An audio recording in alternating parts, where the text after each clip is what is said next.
Well, a great day of baseball, a very long day. Anytime you play a doubleheader, and then we have the rain delay as well. Give my team a lot of credit for staying focused over a long day, and we played really good baseball today. In Game 1, Crawford, Strider, and Spires, I thought did an outstanding job to hold them to 3 runs. They had a lot of really good at-bats in that first game today. We had runners on base constantly. They pitched out of some tough jams. We played really well defensively, and we had a hard time scoring. I mean, we really did. I thought their starting pitcher, Thomas, was very, very good, and we had a great 4th inning. Got a couple guys on base with some hits, Cromwell and Williams base hits, and then Jolly laid down a nice bunt that they threw away. And then Drew Wharton, had the at-bat of the game, broke it open right there in the 4th with a double. And, and then we just kind of held on, scored a couple more runs late. But, the name of the game was those 3 guys and their ability to pitch out of tough spots, tough jams in Game 1. And then in Game 2, definitely want to recognize Jake Higginbotham. He took a line drive that – that hit him in the shoulder, hand, and face, but was able to pitch his way out of it and get a win. Travis Morrow was outstanding out of the bullpen, gave us 3 innings with no walks and 3 strikeouts. And then Sam Weatherly did a great job with his 1 inning of relief. And we swung the bats well. We scored 7 runs in the first. It's always good to have the bottom of your order give you really good offensive production. Grayson Bird had his best game of the year offensively, and Teodosio had 2 two-strike hits, used the other side of the field, made some adjustments. Very proud of Teo. I'm pretty hard on him sometimes, but it's because I think he's got so much upside, but I was really happy for him to put together a couple big at-bats right there. Our defense was good again. It was great to get Chris Williams behind the plate for the first game of the year, and just played a good baseball game. And to get a sweep in the first weekend, to play as well as we did, I think we outscored them 23-7 over 3 games against a really good offensive ball club. Very proud of my team, and we'll definitely enjoy the day off tomorrow. Was it just the right time to get Chris back behind the plate? Yeah, we felt like with having the doubleheader scenario today, played catch with Chris right after Game 1 in the outfield, and the ball was coming out of his hand pretty good. We felt like, that this 3rd game with Higgy pitching, being left-handed, makes it a little bit tougher for you to run on a left-hander. And, Chris's arm strength is getting him better and better day by day, and it was awesome to be able to get him behind the plate. I think you threw 8 arms on Wednesday against Michigan State, and then 8 arms all weekend. How important was it to get that type of production from your pitching this weekend? Well, our starters did a nice job. Hennessy was outstanding.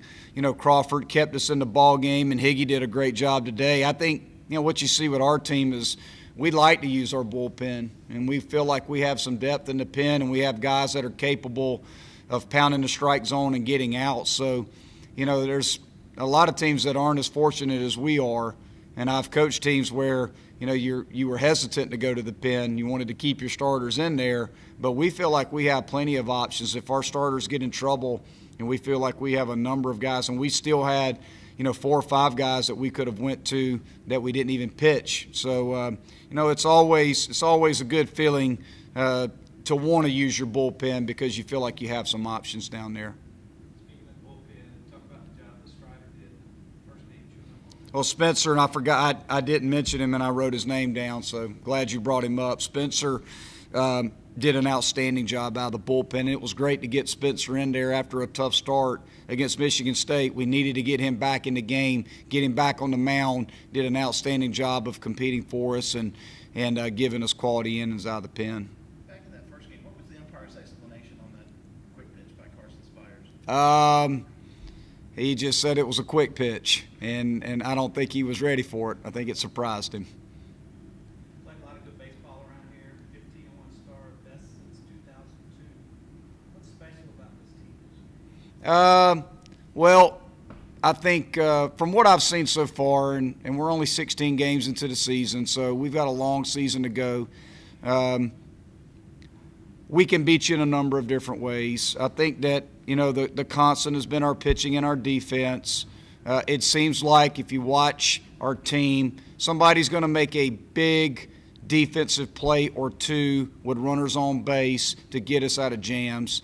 The fact that we have the depth in the bullpen that we have, our starters, it makes me feel good as the season continues to progress. We continue to pitch the way we are out of the bullpen. We don't have to stretch guys out. Hopefully we'll be able to keep our starters fresh throughout the course of the year because we can turn to our bullpen.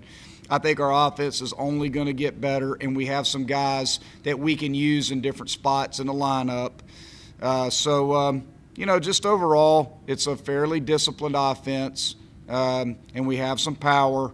And we pitch and defend. So we're off to a great start, but we got a long ways to go. So we're just taking it kind of game by game right now, but, very proud of my guys so far. Is Kier close to beginning to work out a little bit? Yeah, Kier's getting close. Hopefully this week he'll be able to take batting practice.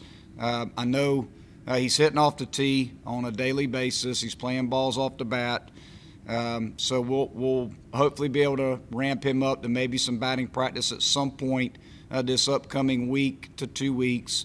Once we can get him taking batting practice, then he can start to face live pitching. So he's somewhere between 2 to 3 weeks before he's ready. But that'll be up to our medical staff and Kier. Our outfield defense, again, a lot of times people don't talk about outfield defense. It's been pretty dang good. So it's a credit to Coach Davidson and how hard our outfielders work on what they do. But, they've done an outstanding job for us. Williams now catching Cromwell over at first. How does that kind of set things up in second and third with guys like Bird, Hawkins, and even Green late in the game? Well, with Cromwell over at first base and Chris Williams catching, it gives us some options. It gives us the option to play Bird at third base. Hawkins can play over there too, and Greeny obviously is a good defensive second baseman. So, we'll just look at it. We'll look at the matchups, for facing a left-hander. You have the option of playing Hawkins and Green. Facing a right-hander, you could play Bird and Green or Bird and Hawkins. I mean, we've got options between those three guys.